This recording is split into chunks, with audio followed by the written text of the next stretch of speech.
नमस्कार। जरा सोचिए, कोई भी रूल बुक जो 70 साल से भी ज्यादा पुरानी हो, वो आज की दुनिया में कैसे काम कर सकती है ना?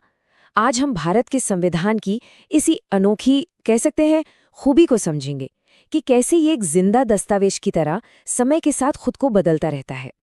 तो सवाल यही उठता है कि एक दस्तावेज जो आज़ादी के समय की ज़रूरतों को देकर लिखा गया था, वो आज के इस डिजिटल दौर की चुनौतियों से कैसे निपटता है? इसका जवाब भी हमारे संविधान की सबसे बड़ी ताकत है। और जवाब है सिर्फ एक शब्द, एवोल्यूशन, मतलब विकास।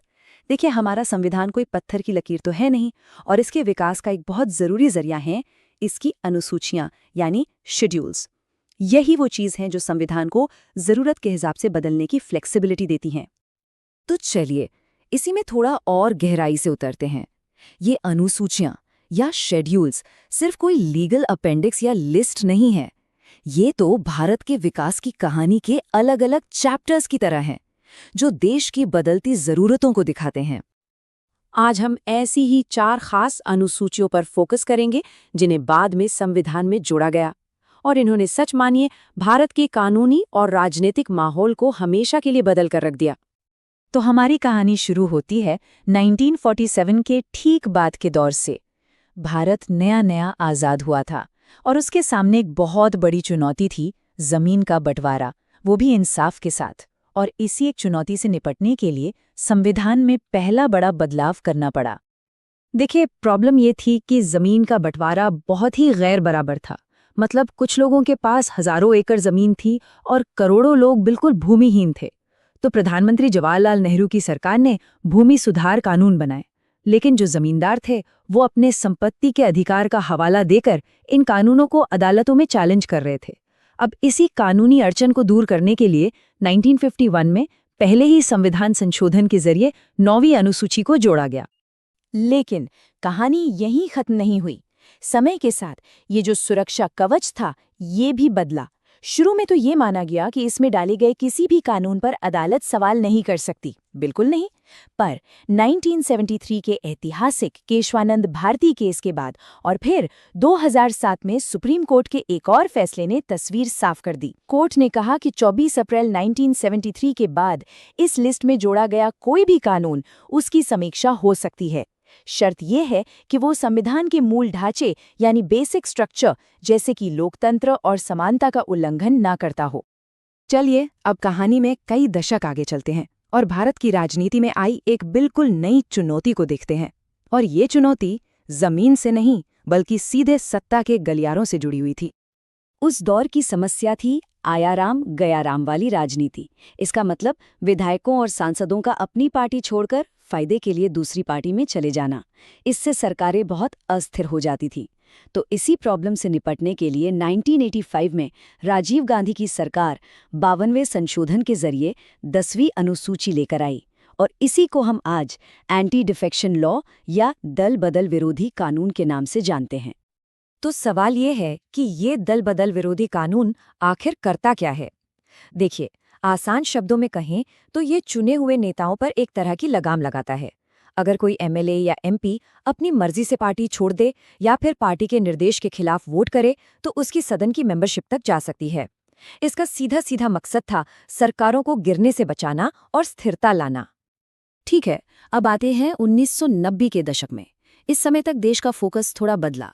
अब ध्यान बड़े बड़े राष्ट्रीय संकटों को सुलझाने से हटकर जमीनी स्तर पर, यानी स्थानीय समुदायों को मजबूत करने की ओर जा रहा था। ये महसूस किया जाने लगा था कि सारी ताकत, सारा शासन दिल्ली और राज्यों की राजधानियों में सिमट कर रह गया है, और असली लोकतंत्र के लिए जरूरी था कि फैसले लेने की ताकत नीचे तक, यानी गांवों और शहरों तक पहुंचे। बस इसी सोच के साथ 1992 में पीवी नरसिम्हा राव की सरकार के समय 73वां संविधान संशोधन किया गया। और इसी संशोधन से जन्म हुआ 11वीं अनुसूची का। इसने पंचायतों को, यानी गांव की अपनी सरकारों को, एक दो नहीं बल्कि पूरे 29 विषयों पर सीधे काम करने का अधिकार दे दिया। जी हाँ, 29 सब्जेक्ट्स। ये एक तरह से शासन को दिल्ली और राजधानियों से निकालकर सीधा भारत के गांव में पहुंचाने जैसा था। और ये कोई छोटे मोटे काम नहीं थे। इनमें पीने का पानी, सड़कें, ग्रामीण घर, गरीबी हटाने के प्रोग्राम, यहाँ तक कि प्राइमरी और सेकेंडरी एजुकेशन और हेल्थ जैसे बड़े और ज़रूरी क्षेत्र भी शामिल थे। मकसद साफ था, गांव अपनी ज़रूरतों के बारे में खुद फैसले लें, खुद काम करें। अच्छा, तो गांवों को तो ताकत दे दी गई, लेकिन इसके साथ साथ ये भी जरूरी था कि शहरों को भी अपने विकास की जिम्मेदारी मिले। और बस यहीं से हमारी अगली अनुसूची की कहानी शुरू होती है। तो 11वीं अनुसूची के साथ ही 1992 में ही 74वें संशोधन के जरिए 12वीं अनुसूची को भी संविधान में जोड़ा गया। इसका मकसद बिल्कुल वैसा ही था, लेकिन शहरों के लिए, यानी शहरी स्थानीय निकायों, जिन्हें हम म्यूनिसिपैलिटीज कहते हैं, उन्हें अधिकार देना। और इस अनुसूची के तहत इन शहरी निकायों को कुल 18 विषयों पर काम करने की ताकत दी गई, ताकि वो अपने शहरों का मैनेजमेंट बेहतर तरीके से कर सकें। इन शक्तियों में क्या क्या था? इसमें था urban planning, public health, fire services, झुग्गी बस्तियों में सुधार और स्ट्रीट लाइटिंग और पार्क जैसी पब्लिक सुविधाएं। यानी कुल मिलाकर शहर की जिंदगी को सही तरीके से चलाने की पूरी जिम्मेदारी।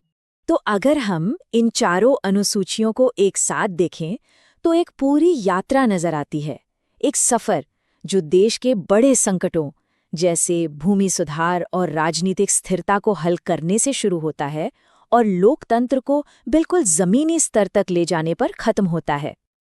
तो एक बात तो साफ है, हमारा संविधान सिर्फ एक किताब नहीं है, बल्कि एक जिंदा, सांस लेता हुआ दस्तावेज है, जो देश के साथ साथ खुद को बदलता है, विकसित होता है। इसने भूमि सुधार से लेकर राजनीतिक स्थिरता और स्थानीय शासन तक की बड़ी चुनौतियों का सामना किया है। पर अब सवाल ये है कि भविष्य की अगली बड़ी चुनौती क्या होगी? और सबसे जरूरी सवाल, क्या हमारा संविधान उसके लिए भी खुद को बदल पाएगा?